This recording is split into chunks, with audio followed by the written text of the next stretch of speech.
Jadi ini akan menjadi bukti sangat kuat bagi kami untuk meneruskan perjuangan kami, karena apa yang ada di berkas ini adalah sama atau identik dengan yang sudah kami teliti, dan kami berkesimpulan 99,9% ini adalah palsu. Halo, ketemu lagi di Obadi, Opini Mbak Dian.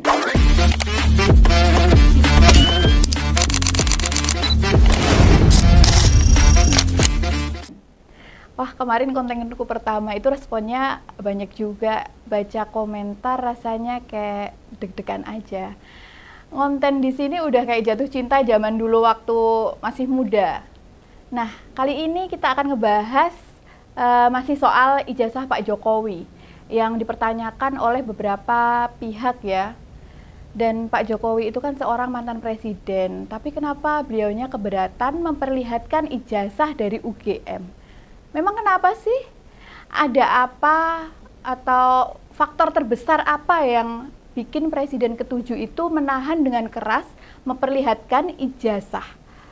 Apa yang ngerasa deg-degan kayak saya waktu ngonten pertama kali kemarin? Atau takut salah ucap seperti saya ngonten pertama kemarin juga? Mestinya kan tidak.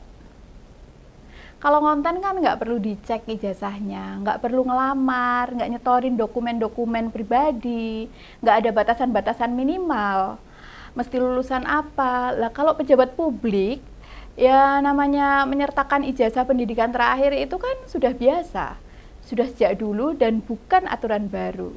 Dan nggak hanya mau jadi pejabat yang menyerahkan ijazah pendidikan terakhir, toh? Itu saja kebanyakan fotokopi loh mereka nyerahinnya. Yang asli biasanya itu diperlihatkan bila buat checking atau verifikasi aja. Jangankan kok mau ikut pilpres, mau jadi pembantu aja ngajukan lamaran ya pakai ijazah terakhir loh. Tidak hanya lisan.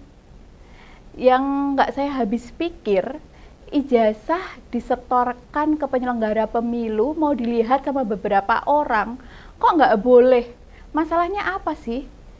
Coba, alasannya apa? Sampai sekarang ini, saya serius masih belum ngerti. Sebenarnya, keberatan memperlihatkan ijazah asli itu, alasan terkuatnya itu apa? Memang yang tertulis di ijazah itu sebenarnya apa toh? Apa ada nomor PIN ATM? Ada saldo tabungan alias jumlah kekayaan pemilik ijazah? Apa tercantum nama-nama mantan pacar atau tertulis di situ juga bila mati masuk surga atau neraka? Kan tidak. Ini perkara yang memverifikasi bila kita pernah sekolah di mana. Udah itu aja, titik. Kalau menunjukkan ijazah di depan umum bikin kita masuk neraka, lah itu jangan sampai ditunjukkan. Atau kalau kita sembunyikan rapat sebagai syarat masuk surga, silahkan itu dijalankan. Nggak ada urusannya ijazah dengan yaumil akhir, tidak perlu mengada-ngada. Sampai detik ini, perkara yang terus saja mendominasi media sosial atau menempati berita di media cetak hingga elektronik, perdebatannya melebar kemana-mana. Sampai di episode pertama Obadi, ngupas tentang pendukung Pak Jokowi dari kalangan ibu-ibu yang siap hanya pakai daleman demi ngebela Pak Jokowi soal ijazah. Bukankah sebagai mantan presiden mendengar kayak gini harusnya prihatin kan Pak? Sebagai seorang muslimah beragama sama dengan Pak Jokowi, sedih banget rasanya saya tidak ada satu ajaran Nabi yang ngebela pemimpin sampai harus memperlihatkan auratnya. Saya nggak ngerti Pak Jokowi merasa malu atau tidak dengan ancaman yang disuarakan oleh pendukungnya itu. Serius, ini menyentuh kebatinan saya, rasionalitas di kepala, bahkan iman saya merasa terluka. Masa iya seorang muslimah sampai bicara segitu jauhnya dengan enteng keluar dari mulutnya? Sesumbar itu nggak ditanggapi sama Pak Jokowi. Dia nggak nasihati supaya tidak jalani, atau nggak mungkin lah kalau Pak Jokowi nggak tahu dengan ancaman ibu-ibu itu. Dulu waktu jadi wali kota aja Pak Jokowi itu sempat medsosan, main medsos maksudnya. Jadi presiden yo nek malam setelah istirahat ngebaca-baca banyak berita, baca komentar, juga nyimak konten-konten YouTube. Itu ada pengakuan beliau, apalagi sekarang sudah tidak punya tugas, nggak ada tanggung jawab, Jadi maksudnya nggak ada tanggung jawab secara jabatan ya. Pasti ngerti lah dengan yang disampaikan para relawan perempuan.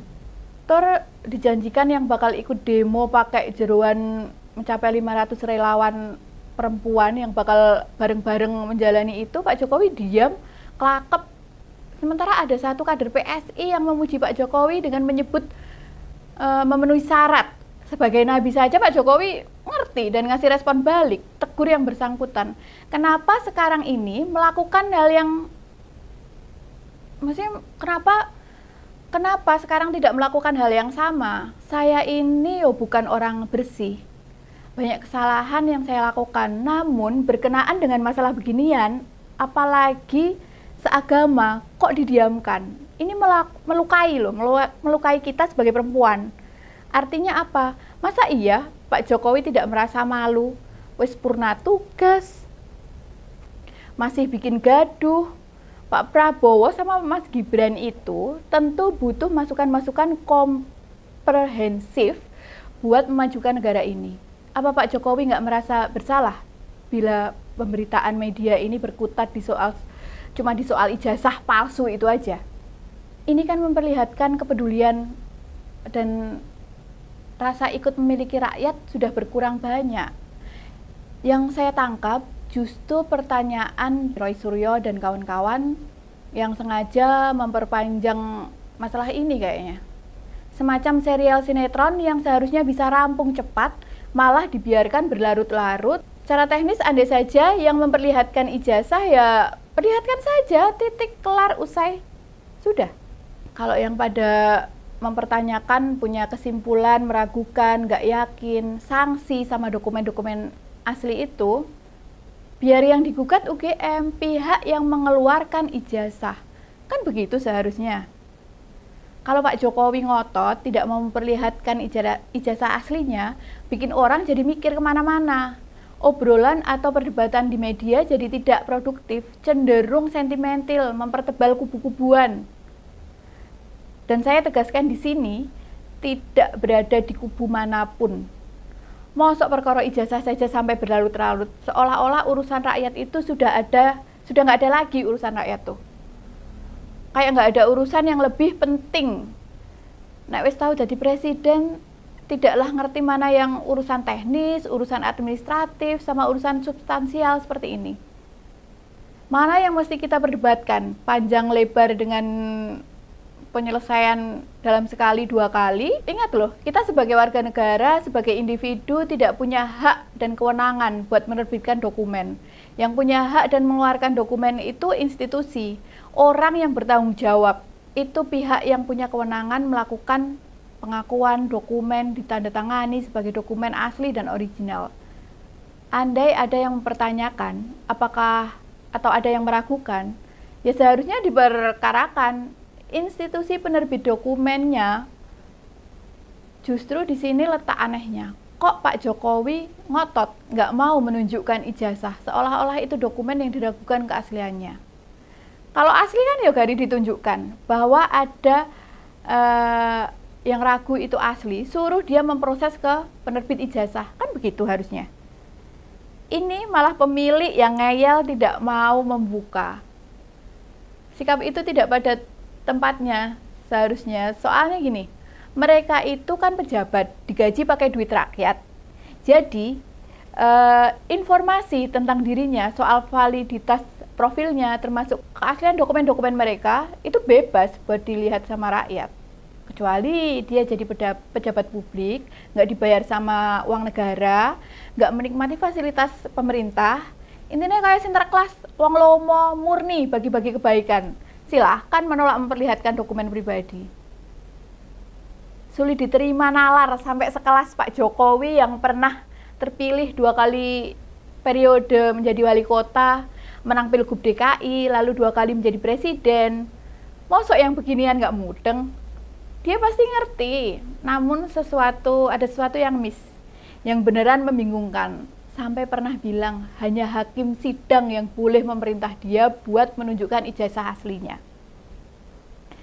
Dan berbagai institusi mencoba diakses sama Pak Roy, Dr. Tifa, Bung Rismon, serta yang lain, itu nggak berani loh ngasih kopian ijazahnya itu. Gini loh, dokumen-dokumen macam SIM, KTP, rapor, ijazah, akta lahir, dan masih banyak yang lain itu memang sifatnya pribadi, bersifat pribadi, akan gugur di sini, istilahnya buat disembunyikan. Dan lagi, permintaan akses dokumen-dokumen oleh rakyat itu tidak dipakai buat kejahatan, hanya biar jadi terang benderang. Kalau disalahgunakan, yang bersangkutan pemilik dokumen sangat bisa memperkarakan yang mendapatkan dokumen tadi. Apabila ada orang yang masih penasaran sama ijazah Pak Jokowi, termasuk di dalamnya ada Bang Tri sama Sugi Nur, yang ya tinggal tunjukkan saja, apa sih beratnya? Pak Jokowi memang pernah ngeliatin ijazah asli pada wartawan saat itu. Hanya saja tidak boleh difoto, direkam, dan didokumentasikan. Sikap itu jelas, sulit sekali dimengerti. Kok institusi macam KPU, baik KPU RI, KPU DKI, sampai KPU Kota Solo ini nggak ngasih dokumen tersebut? Ingat loh, hanya kopian ijazah saja, tidak ada dokumen asli. Sebab yang asli disimpan pemilik dokumen tersebut. Ini kan konteksnya Pak Jokowi sebagai pejabat publik, tidak mewakili dirinya sendiri. Kalau minta ke rumah Pak Jokowi, tentu dia berhak menolak dan kita nggak boleh marah kalau itu. Terus kalau seperti ini, mau sampai kapan kita membahas sesuatu yang tidak produktif? Intinya, kalau ijazah Pak Jokowi beneran tidak bisa dibuktikan otentitasnya, dia mesti kena hukuman. Neng, hukuman itu tidak akan menghapus rekam jejaknya mulai dari Solo, Jakarta, sampai 2 masa jabatan presiden. Sudah, ngaku aja, biar semuanya ini segera selesai. Sekian Obadi hari ini, kita ketemu lagi di sesi selanjutnya dengan tema selanjutnya.